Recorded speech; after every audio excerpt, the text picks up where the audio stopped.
Design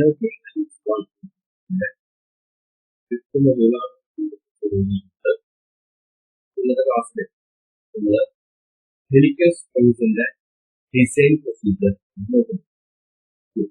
springs static loaded ആവാം, അതേപോലെ dynamically loaded ആവാം. വേരിയും ലോഡുകൾ അതിന്റെ കേസുകളുണ്ട്.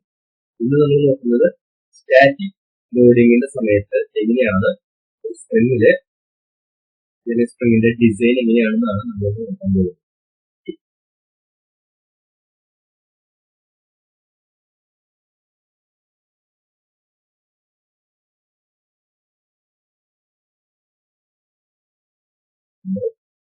Spring.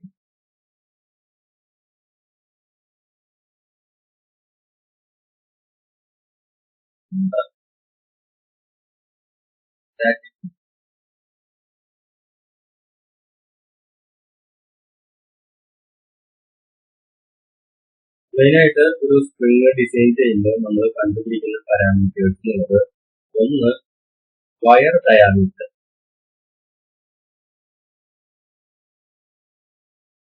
ഓക്കെ, ഇതിനെ നമ്മൾ സ്മോൾ ഡി വെച്ചിട്ടാണ് ഡിനോട്ട് ചെയ്യുക. ദെൻ അടുത്ത ഒരു പാരാമീറ്റർ എന്നുള്ളത് മീൻ കോയിൽ ഡയാമീറ്റർ,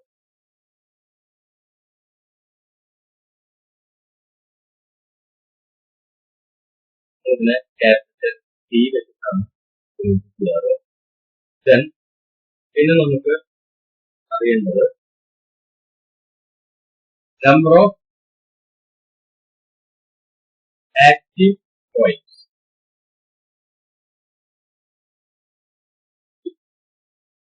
I എന്നുള്ളതാണ് ആക്റ്റീവ് നമ്പർ ഓഫ് കോയിൽസ്. പ്രധാനമായിട്ടും ഈ മൂന്ന് പാരാമീറ്റേഴ്സ് ആണ് ഒരു സ്പ്രിങ് ഡിസൈൻ ചെയ്യുമ്പോൾ നമ്മൾ കണ്ടുപിടിക്കുന്നത്. ഓക്കെ, അതില് വയർ ഡയാമീറ്ററും മീൻ കോയിൽ ഡയാമീറ്ററും ഒക്കെ സ്പ്രിങ്ങിന്റെ സ്ട്രെസ് റിലേറ്റഡ് ആയിട്ടുള്ള ഇക്വേഷൻസ് ഉണ്ട്. ആ ഒരു ഇക്വേഷൻസിൽ നിന്നാണ് നമ്മൾ വയർ ഡയാമീറ്റർ കാൽക്കുലേറ്റ് ചെയ്യുക. സ്പ്രിങ് ഇൻഡെക്സ് ഉണ്ടെങ്കിൽ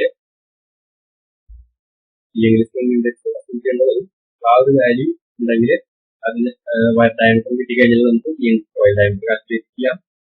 ദെൻ ഡിഫ്ലക്ഷൻ ഇക്വേഷൻ, y എന്ന് പറയുന്ന ഡിഫ്ലക്ഷൻ ഇക്വേഷൻ നമ്മൾ കഴിഞ്ഞ ക്ലാസ്സിൽ കണ്ടിരുന്നു.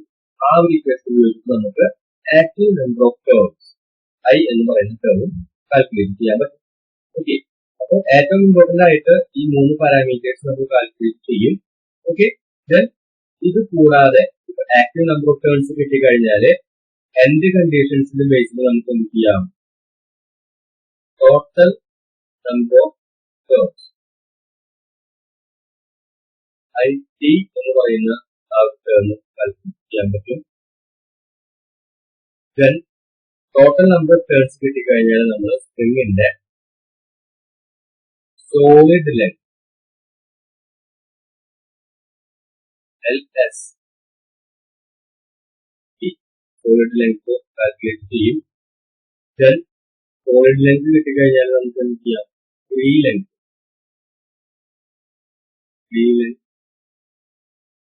LF കാൽക്കുലേറ്റ് ചെയ്യാൻ പറ്റും. ദെൻ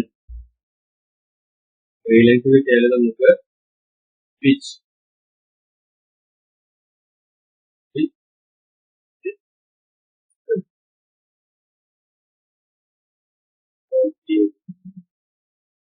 വാല്യൂ കാൽക്കുലേറ്റ് ചെയ്യാം. ദെൻ സ്പ്രിങ് ഡിസൈൻ്റെ അവസാനമായിട്ട് നമ്മൾ സ്പ്രിങ് സ്റ്റിഫ്നെസ്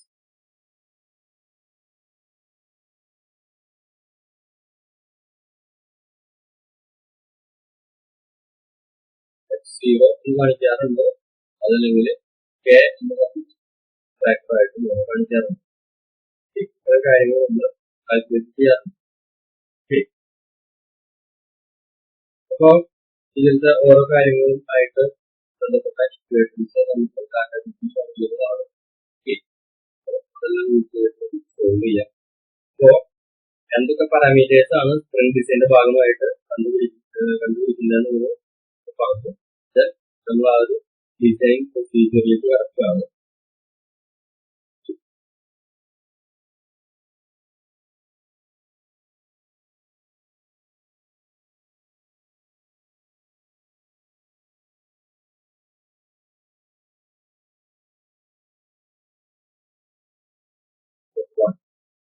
ഒന്നാമത്തെ സ്റ്റെപ്പിൽ നമ്മൾ ചെയ്യുന്നത് from the given data or from the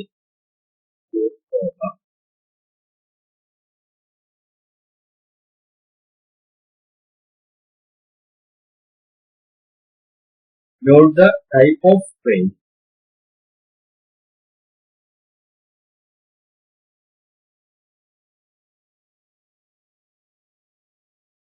നമ്മുടെ കേസിൽ ചിലപ്പോൾ സ്ട്രിംഗ് ആവാം, അതല്ലെങ്കിൽ സ്ട്രിംഗ്, അതല്ലെങ്കിൽ ഈ സ്ട്രിംഗ് പലതരം സ്ട്രിംഗുകൾ നമുക്ക് ഡിസൈൻ ചെയ്യാൻ വേണ്ടി വരും. അപ്പോൾ ഇതിൽ എന്ത് സ്ട്രിംഗ് ആണ് ഇവിടെ പറഞ്ഞിട്ടുള്ളത് നോക്കാം. Then the required string material.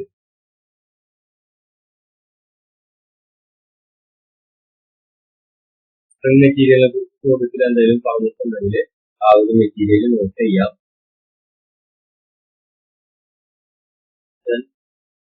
Load എത്ര ലോഡ് അവിടെ സ്ട്രിംഗിൽ ആക്ട് ചെയ്യുന്നുണ്ട്.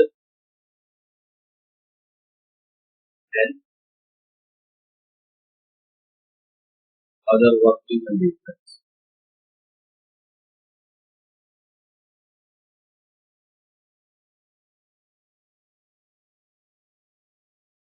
So ഇതില് സ്ട്രിംഗിന്റെ വേറെ എന്തെങ്കിലും വർക്കിംഗ് കണ്ടീഷൻസ് പറഞ്ഞിട്ടുണ്ട്. അവിടെ ചില കേസിൽ വർക്കിംഗ് കണ്ടീഷൻസ് രീതിയിൽ പറയുമ്പോഴത്തേക്കും space availability,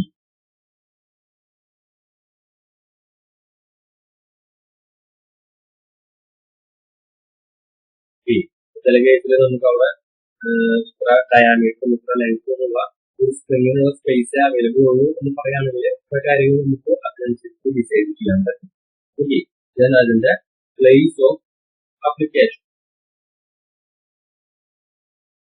space availability, place of application ആയിട്ട് വരുന്ന കാര്യങ്ങളാണ്. ഓക്കെ, അപ്പൊ ഇത്രയും ബന്ധപ്പെട്ട കാര്യങ്ങളുള്ള ചോദ്യത്തിൽ ഉണ്ടോ എന്നുള്ളതാണ് സ്റ്റെപ്പ് 1 നോക്കുന്നത്.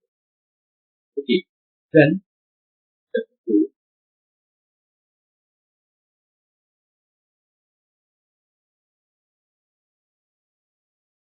നമ്മൾ ഓൾറെഡി പറഞ്ഞതിൽ സ്ട്രിംഗ് മെറ്റീരിയൽ ഉണ്ടായിരുന്നു എന്നുണ്ടെങ്കിൽ സ്റ്റെപ്പ് 1 നോട്ട് ചെയ്യുമ്പോൾ അവിടെ സ്ട്രിംഗ് മെറ്റീരിയൽ തന്നിട്ടുണ്ടായിരുന്നു എന്നുണ്ടെങ്കിൽ കുഴപ്പമില്ല. അതല്ലെങ്കിൽ നമ്മൾ സ്റ്റെപ്പ് 2 ചെയ്യാൻ പോകുന്നത് select string material.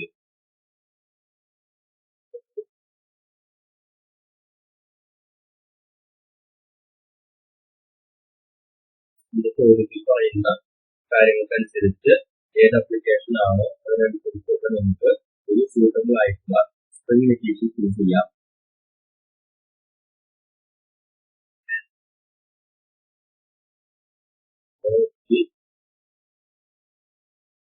Ultimate tensile strength.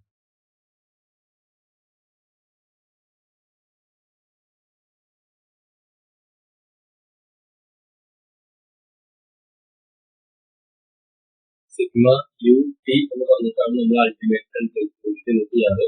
അപ്പോൾ ഡാറ്റ ബുക്കിലെ മെറ്റീരിയൽ ചൂസ് ചെയ്യുന്നതിനൊപ്പം ഡാറ്റ ബുക്കിൽ നിന്ന് 190 മുതൽ 193 വരെയുള്ള പേജുകളിൽ മെറ്റീരിയൽസ് അവൈലബിൾ ആണ് അതാണ് ഡാറ്റ ബുക്കിലെ. അപ്പോൾ ആ ഒരു സ്ട്രിംഗ് മെറ്റീരിയൽസ് റെഫർ ചെയ്യുക, ദെൻ അതിന്റെ അൾട്ടിമേറ്റ് സ്ട്രെസ് നോട്ട് ചെയ്യുക. ഓക്കെ, ദെൻ ഈ ഒരു സ്റ്റെപ്പിൽ തന്നെ നമുക്ക് ഇതിന്റെ പെർമിസിബിൾ സ്ട്രെസ് സിഗ്മ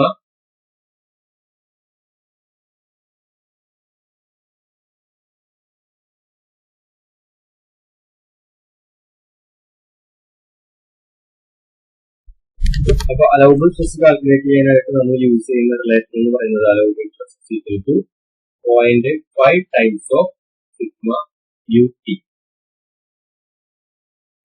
സോറി, ഇവിടെ അലൗബിൾ സ്ട്രെസ് എന്നുള്ളത് ഷിയർ സ്ട്രെസ് ആണ്. ഇവിടെ അലൗബിൾ എന്ന് വേണം പറയാനായിട്ട്.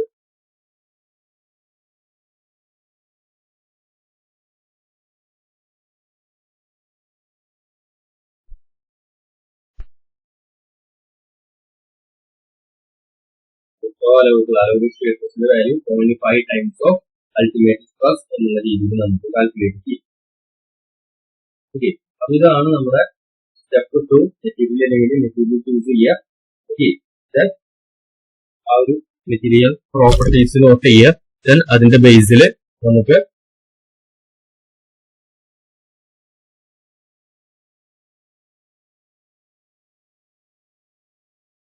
അവിടുത്തെ അലൗബിൾ സ്ട്രെസിന്റെ വാല്യൂ കാൽക്കുലേറ്റ് ചെയ്യാം.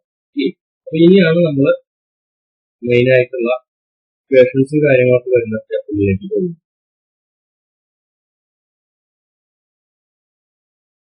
സെക്കൻഡ് സ്റ്റെപ്പ് കഴിഞ്ഞ് ഇന്ന് തേർഡ് സ്റ്റെപ്പിലേക്ക് പോവാണ്. സ്റ്റെപ്പ്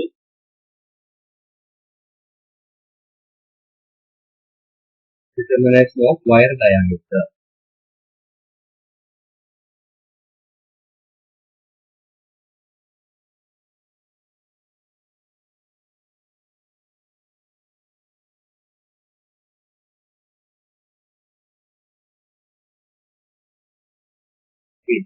D എന്ന് പറയുന്ന സ്പ്രിംഗ് വയർ ഡയമീറ്റർ കാൽക്കുലേറ്റ് ചെയ്തു. നിങ്ങളുടെ കയ്യിൽ ഓൾറെഡി ഷിയർ സ്ട്രെസ് 8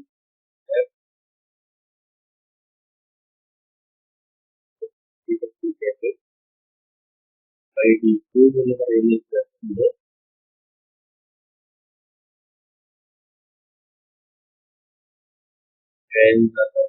പേജ് 169ലാണ് ഈ ഇക്വേഷൻ ഉള്ളത്. ഓക്കെ, ഈ ഒരു ഇക്വേഷൻ യൂസ് ചെയ്യുക. ദെൻ ഈ ഒരു ഇക്വേഷനിൽ ചില സമയത്ത് നമുക്ക് mean coil diameter capital D എന്നത് ഇനിഷ്യലി അറിയില്ല. അപ്പോൾ ആ ഒരു കേസിൽ നമ്മൾ ചെയ്യേണ്ടത് ഇവിടുത്തെ ഇക്വേഷൻ നമുക്ക് സ്പ്രിംഗ് ഇൻഡെക്സിന്റെ ടേമിൽ എഴുതാൻ അറിയാം. ഇവിടെ ന്യൂമറേറ്ററിലെ ഡിയും ഡിനോമിനേറ്ററിലെ ഡി ക്യൂബിലുള്ള ഒരു ഡിയും എടുത്തു കഴിഞ്ഞാൽ നമുക്ക് ഇതിനെ 8FC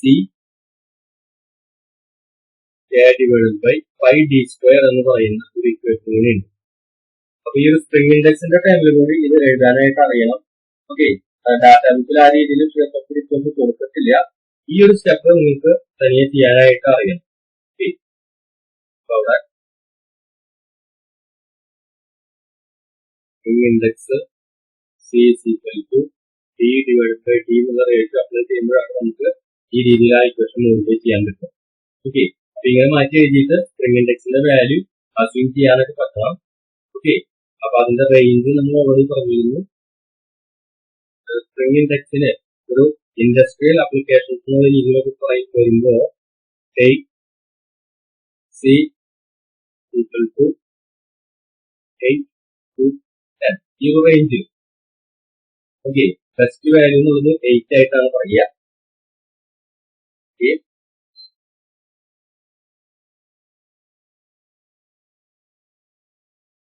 ദെൻ സിയുടെ തന്നെ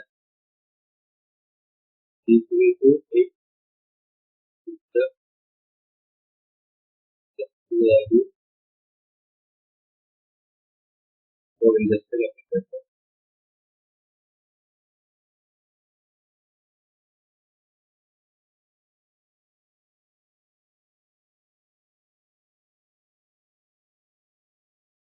ചോദ്യത്തിൽ തന്നിട്ടില്ലെങ്കിൽ മാത്രമാണ് അസ്യൂം ചെയ്യേണ്ടത്. ദെൻ C = 5 എന്ന് പറയുന്ന ഒരു വാല്യൂ ഉണ്ട്.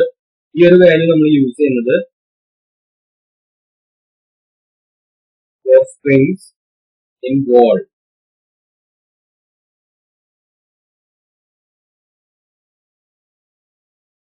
Walls and clutches. വാൾവും ക്ലച്ചൊക്കെയാണ് നമ്മൾ ഡിസൈൻ ചെയ്യണമെന്നുണ്ടെങ്കിൽ അവിടുത്തെ സ്പ്രിംഗ് ഇൻഡെക്സിന്റെ വാല്യൂ നമ്മൾ ഈ രീതിയിൽ എടുക്കാം. ദെൻ സ്പ്രിംഗ് ഇൻഡെക്സിൽ എത്തിക്കഴിഞ്ഞാൽ നമുക്ക് പിന്നെ വാൾ സ്ട്രെസ് ഫാക്ടർ K എന്ന് പറയുന്ന ഫാക്ടർ കാൽക്കുലേറ്റ് ചെയ്യണം. അത് 4C - 1 4C - 4 plus 0.615 C. ഈ ഇക്വേഷൻ നമുക്ക് മഹാദേവൻ ഡാറ്റാബേസിൽ അവൈലബിൾ ആണ്. പേജ് 169 തന്നെയാണ് ഈ ഒരു ഇക്വേഷൻ. ഓക്കെ, അപ്പോ സ്റ്റെപ്പ് 3 നമ്മൾ ഈ ഒരു ഇക്വേഷൻസ് അപ്ലൈ ചെയ്തിട്ട് വയർ ഡയമീറ്റർ കാൽക്കുലേറ്റ് ചെയ്യലാണ് ഈ ഒരു സ്റ്റെപ്പ്. ദെൻ അടുത്ത സ്റ്റെപ്പിലേക്ക് പോവാം.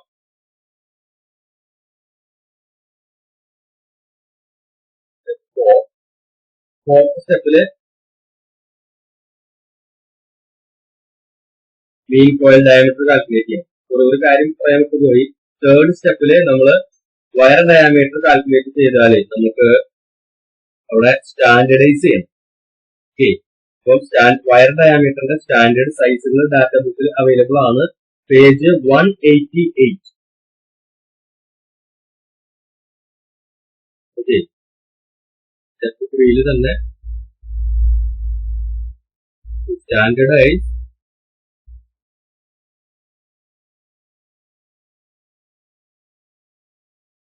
wire diameter D for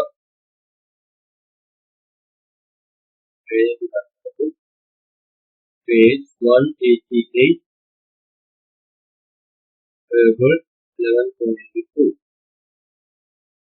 okay, അവിടെ നോക്കിക്കഴിഞ്ഞാൽ നമുക്ക് ഡിഫറെന്റ് അപ്ലിക്കേഷൻസിനെ അനുസരിച്ച് ഉള്ള സ്പ്രിംഗ് വയർ അവിടെ മെറ്റീരിയൽസും കാര്യങ്ങളൊക്കെ സ്പെസിഫൈ ചെയ്തിട്ടുണ്ട്. അപ്പൊ അതിനനുസരിച്ച് ഏത് സ്പ്രിംഗ് വയർ ആണ് വരുന്നതെന്നുണ്ടെങ്കിൽ അതിനനുസരിച്ചുള്ള ഡയമീറ്റേഴ്സ് നമുക്ക് അവിടെ നോക്കാൻ പറ്റും. അപ്പൊ ഇതിന്റെ കാര്യങ്ങൾ കുറച്ച് ഡീറ്റെയിൽ ആയിട്ട് നമുക്ക് പ്രോബ്ലം ചെയ്യുമ്പോൾ എക്സ്പ്ലെയിൻ ചെയ്യാം. ഓക്കെ, സ്റ്റാൻഡേർഡ് വയർ ഡയമെൻഷൻസ് ഈ പറയുന്ന തരത്തിൽ അവൈലബിൾ ആണ്. ഓക്കെ, ദെൻ നമുക്ക് സ്റ്റെപ്പ് 4 നോക്കാം. സ്റ്റെപ്പ് 4 നമ്മൾ ഓൾറെഡി ഇമ്പോർട്ടന്റ് ആയിട്ടുള്ള പാരാമീറ്റേഴ്സ് പറഞ്ഞപ്പോൾ വയർ ഡയമീറ്റർ കഴിഞ്ഞാൽ പിന്നെ വരുന്നത് മീൻ കോയിൽ ഡയമീറ്റർ ആണെന്ന് പറഞ്ഞിരുന്നു.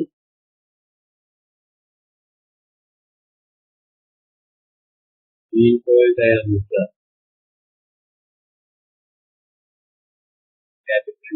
ഈ ഒരു വാല്യൂ ആണ് നമ്മൾ സ്റ്റെപ്പ് 4 കാൽക്കുലേറ്റ് ചെയ്യാൻ പോകുന്നത്. നമുക്ക് ഓൾറെഡി സ്പ്രിംഗ് ഇൻഡെക്സ് നമുക്കറിയാം. അപ്പോൾ mean coil diameter D C × wire diameter D എന്ന് ചെയ്ത് കഴിഞ്ഞാൽ നമുക്ക് മീൻ കോയിൽ ഡയമീറ്ററിന്റെ വാല്യൂ കിട്ടും. ഓക്കെ, അപ്പൊ ഇത് കിട്ടിക്കഴിഞ്ഞാൽ നമുക്ക് അടുത്ത സ്റ്റെപ്പിലേക്ക് പോവാം. ഈ എല്ലാ വാല്യൂസും നമ്മൾ MM കാൽക്കുലേറ്റ് ചെയ്യും. ഓക്കെ, ഫിഫ്ത്ത് സ്റ്റെപ്പില് find the number of active curves.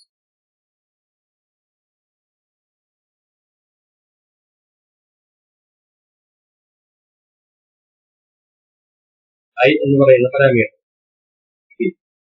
അപ്പൊ ഈ ഒരു active number of curves calculate ചെയ്യണം. ഇത് നമ്മൾ കണ്ടുപിടിക്കുന്നത് നമ്മുടെ ഡിഫ്ലക്ഷൻ ഇക്വേഷൻ y എന്ന് പറയുന്ന ഡിഫ്ലക്ഷന്റെ ഇക്വേഷനിൽ നിന്നാണ് നമുക്ക് നമ്പർ ഓഫ് ടേൺസ് കണ്ടുപിടിക്കാൻ പറ്റുക. ഓക്കെ, ഡാറ്റ ബുക്കിൽ 170ാമത്തെ പേജിൽ നമുക്ക് ഡിഫ്ലക്ഷൻ ഇക്വേഷൻ അവൈലബിൾ ആണ്.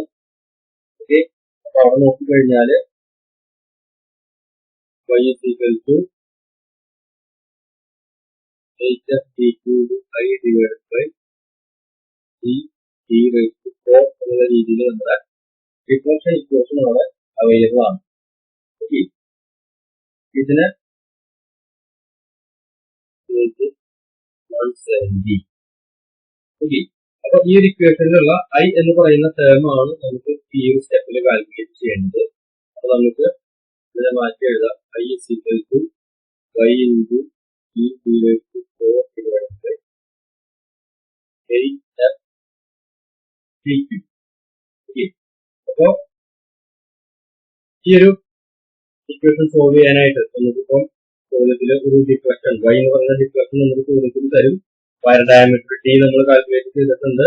മീൻ കോയിൽ ഡയമീറ്റർ D നമ്മൾ കാൽക്കുലേറ്റ് ചെയ്തിട്ടുണ്ട്. ലോഡ് നമുക്ക് ചോദ്യത്തിൽ തന്നിട്ടുണ്ടായിരിക്കും. ഈ G എന്ന് പറയുന്നത് എന്താണ്? Modulus of rigidity. ഇത് മെറ്റീരിയൽ പ്രോപ്പർട്ടി ആണ്. ഇത് നമ്മൾ സെലക്ട് ചെയ്യുന്ന സ്റ്റീലിനനുസരിച്ച് ആ ഒരു ജിയുടെ വാല്യൂ നമുക്ക് ഡാറ്റ ബുക്കിൽ നിന്ന് കിട്ടും. അവിടെ ഈ ഏകദേശം 80 GPa എന്നുള്ള രീതിയിലാണ് അതിന്റെ വാല്യൂ വരാറ്. ഓക്കെ, അപ്പൊ അത് നമുക്ക് ഡാറ്റ ബുക്കിൽ നോക്കിയാൽ നിങ്ങൾക്ക് ആ വാല്യൂ കിട്ടും. ഓക്കെ, അതല്ലെങ്കിൽ 80 GPa എന്നുള്ളത് അസ്യൂം ചെയ്തിട്ട് നമുക്ക് പ്രോബ്ലം സോൾവ് ചെയ്യാം. ദെൻ അടുത്തൊരു സ്റ്റെപ്പിലേക്ക് പോവാണ്. സ്റ്റെപ്പ് 6.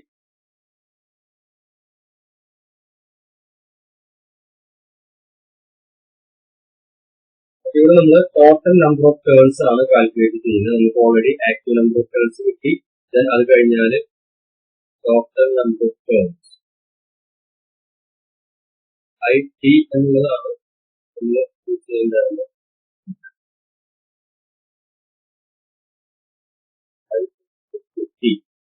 ഓക്കെ. അപ്പോൾ ടോട്ടൽ നമ്പർ ഓഫ് ടേൺസ് കിട്ടണമെങ്കിൽ നമ്മളൊരു കാര്യം ചെയ്യണം. Specify the end condition.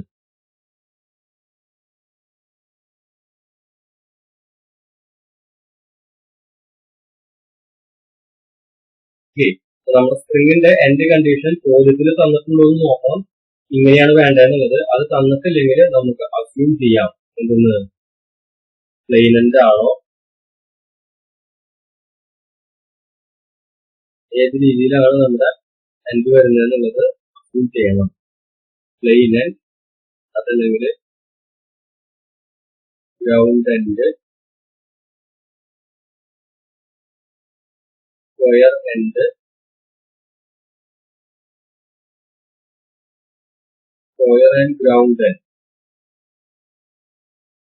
ഇങ്ങനെയൊക്കെ പറഞ്ഞിട്ട് പല പല എൻഡ് കണ്ടീഷൻസ് ഉണ്ട്.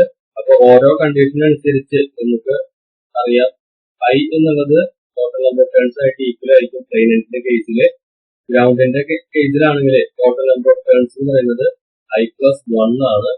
സ്ക്വയർ എൻഡിന്റെ കേസിലും ടോട്ടൽ നമ്പർ ഓഫ് ടേൺസ് എന്നുള്ളത് i+1 ആണ്. ദെൻ പ്ലെയിൻ എൻഡ്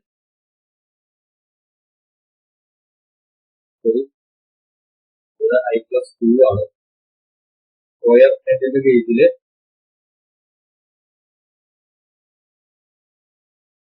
i+2 ആണ് വരുന്നത്.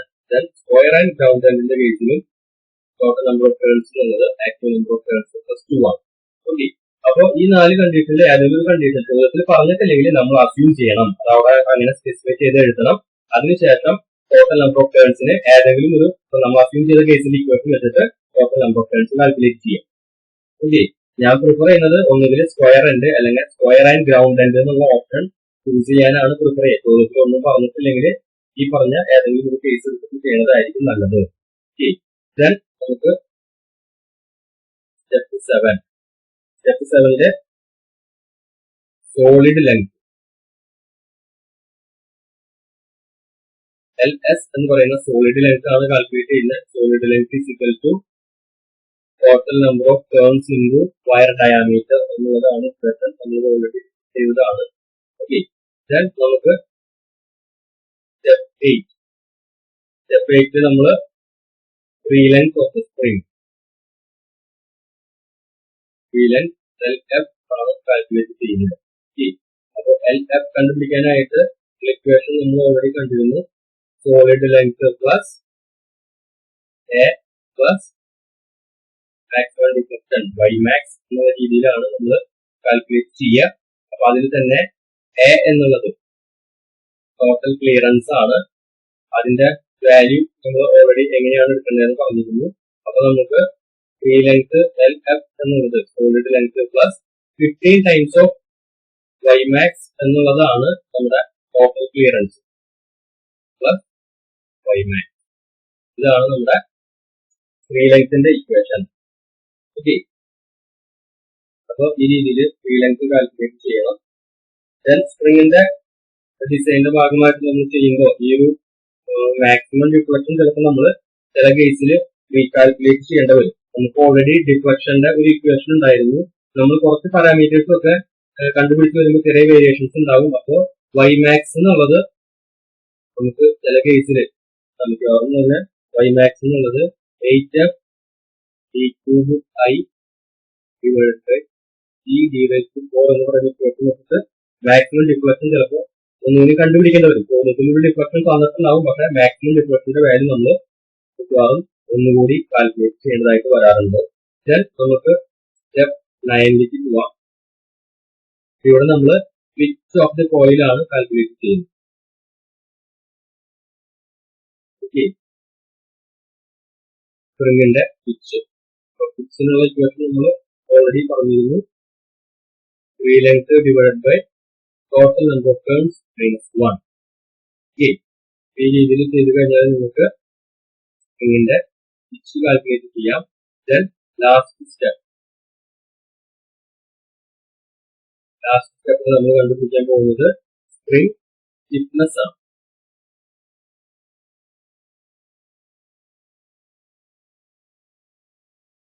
നമ്മൾ പല രീതിയിൽ നൊട്ടേഷൻ ഉണ്ട്. ഡാറ്റാബേസിൽ നോക്കിക്കഴിഞ്ഞാൽ F0 എന്ന് പറയുന്ന നൊട്ടേഷൻ ആണ് കാണാം. ഓക്കെ, സ്റ്റിഫ്നെസിന്റെ വരുന്നത്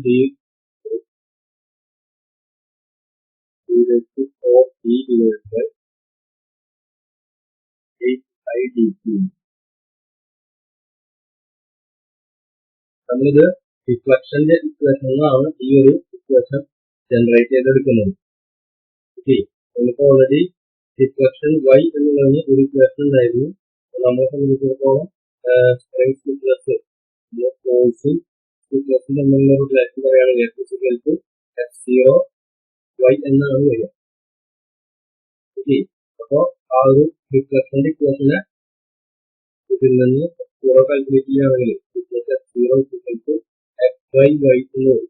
ആ രീതിയിൽ ഡിവൈഡ് ചെയ്യുമ്പോഴാണ് ലോഡ് F എന്ന് പറയുന്ന ആ ഒരു ലോഡിനെ ഡിഫ്ലക്ഷൻ വെച്ച് ഡിവൈഡ് ചെയ്യുമ്പോഴാണ് നമുക്ക് സ്റ്റിഫ്നെസിന്റെ വാല്യൂ കിട്ടുക. ഇതാണ് നമ്മൾ ലാസ്റ്റ് സ്റ്റെപ്പ്. ദെൻ ഫസ്റ്റ് സ്റ്റെപ്പിലാണ് നമ്മൾ സ്പ്രിംഗിന്റെ ഡിസൈൻ ചെയ്യുന്നത്. ദെൻ ഈ ഒരു സ്റ്റെപ്പ് കഴിഞ്ഞാൽ നിങ്ങൾ ചെയ്യേണ്ടത് സ്പെസിഫിക്കേഷൻസ് എന്ന് പറഞ്ഞിട്ട് ഒരു പ്രോബ്ലം ചെയ്യുമ്പോഴത്തേക്കും സ്പെസിഫിക്കേഷൻസ് എന്നുള്ള ഏറ്റവും അവസാനം ഒരു സബ്ഹെഡിങ് കൊടുക്കുക. അവിടെ നമ്മളിപ്പോൾ കണ്ടുപിടിച്ച ഇമ്പോർട്ടന്റ് ആയിട്ടുള്ള 10 പാരാമീറ്റേഴ്സ് 8 പാരാമീറ്റേഴ്സ് അവിടെ ലിസ്റ്റ് ചെയ്യും. ഏതൊക്കെയാണ്? Wire diameter, then mean coil diameter, then active number of turns, total number of turns, solid length, free length, then width of coil, then spring stiffness. ഇത്രയും പാരാമീറ്റേഴ്സ് ലിസ്റ്റ് ചെയ്യും. Okay, then spring index ചോദ്യത്തിൽ തന്നിട്ടുണ്ടായിരിക്കും. നിങ്ങൾ apply ചെയ്താണെങ്കിൽ ആ value not ചെയ്യും. Okay, ഇത്രയും കാര്യങ്ങൾ ചെയ്ത് കഴിഞ്ഞാൽ സ്പ്രിംഗ് ഡിസൈൻ പ്രൊസീജിയർ കംപ്ലീറ്റ് ആയി.